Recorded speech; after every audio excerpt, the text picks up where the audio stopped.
옆에 있는 가족도 마찬가지입니다. 여러분이 사랑 안 할 수 있습니다. 그런데 그를 하나님이 사랑하신다라는 거예요. 그래서 우리는 제사장 나라로서 소금과 빛으로서 기능해야 된다라는 겁니다.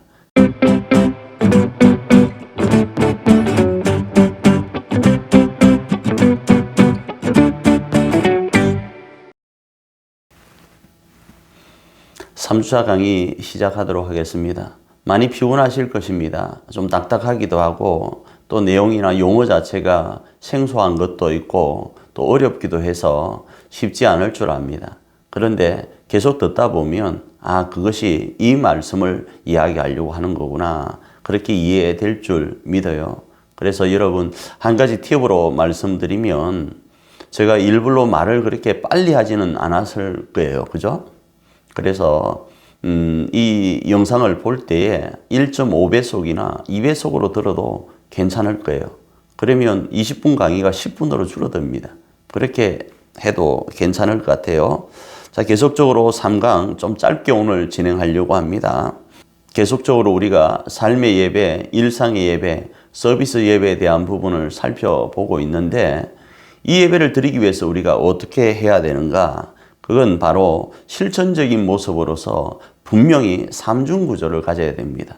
계속적으로 제가 사중구조, 삼중구조 이렇게 이야기하니까 조금 낯설 수 있는데, 그래도 여러분의 그 이해를 돕고 외우는 데 도움이 되도록 하기 위해서 자꾸자꾸 몇 가지씩 이렇게 나누어서 정리해서 말씀드리는 것 이해하면 좋겠습니다. 그래서 삶의 예배를 드리기 위해서는 실전적인 부분으로 삼중구조를 가지고 이 예배를 드려 나가야 되는데, 그렇게 어렵지 않습니다. 그래서 그 첫째가 뭔가 하면 성부 하나님을 고백하며 예배하는 겁니다. 성부 하나님은 우리가 잘 아는 것처럼 무에서 유를 창조하셨습니다. 창세기 1장 1절입니다.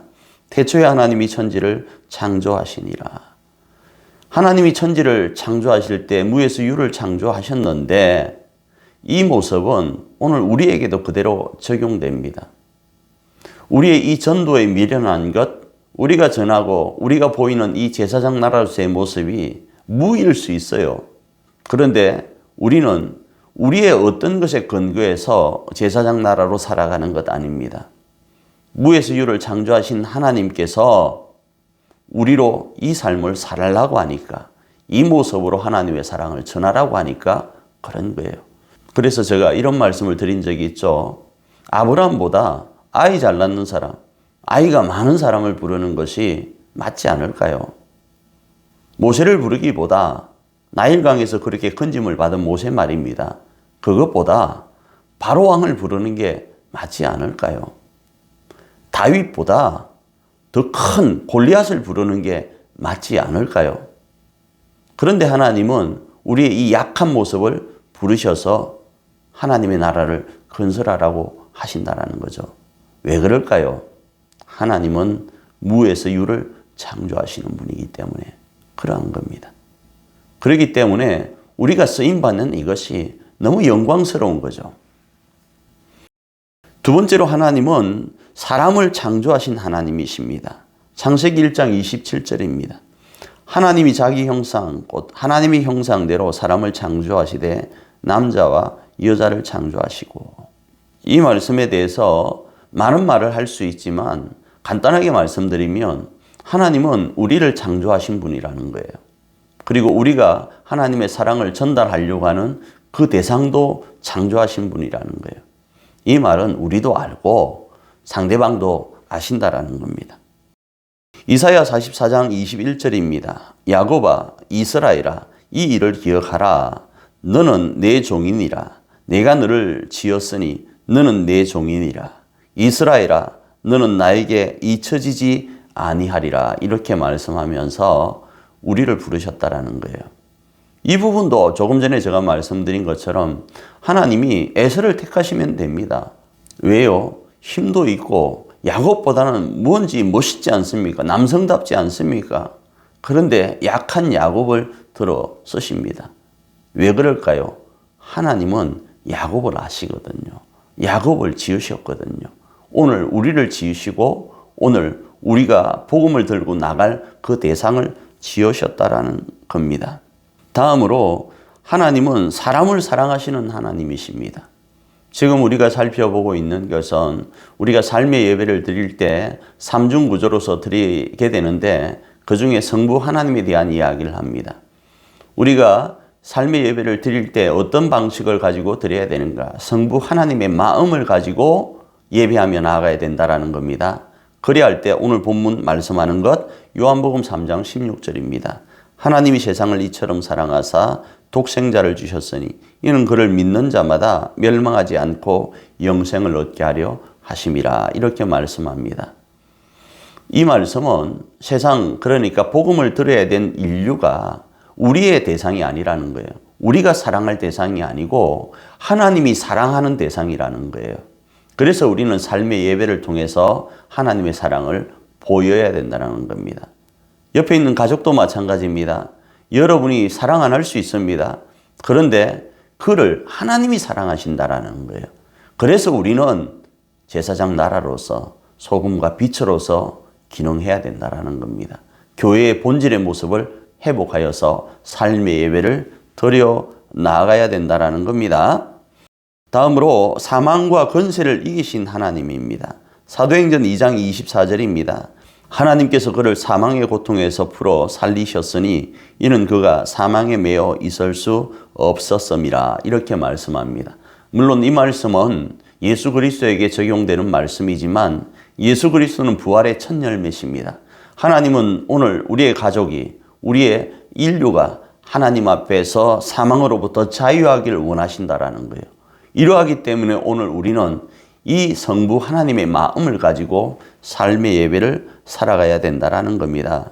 두 번째로 성자 하나님의 이름을 고백하며 예배하는 것입니다. 성자 하나님은 성육신하신 하나님이십니다. 빌립보서 2장 8절입니다. 사람의 모양으로 나타나사 자기를 낮추시고 죽기까지 복종하셨으니 곧 십자가에 죽으심이라 이렇게 말씀합니다. 다시 말씀드립니다. 우리가 삶의 예배를 어떻게 드릴 것인가? 성부 하나님의 마음으로요. 그리고 성자 예수님의 마음으로. 그리고 이제 눈치채셨겠지만 삼중구조 중에 마지막이 성령 하나님의 마음이겠죠. 여기서 성자 하나님의 마음이 뭔가 하면 성육신의 모습입니다. 성육신의 모습, 그 모습은 사람의 모양으로 나타나신 모습이에요.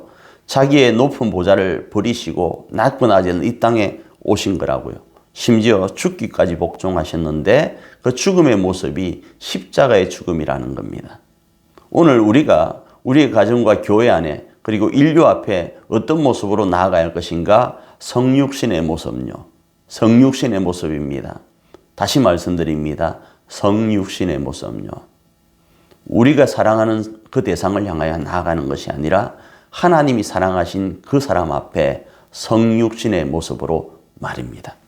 다음으로 이 성자 하나님은 자기 목숨까지 버리시는 하나님으로 표현되어지는데 요한복음 10장 11절입니다. 나는 선한 목자라 선한 목자는 양들을 위하여 목숨을 버리거니와 이렇게 말씀합니다.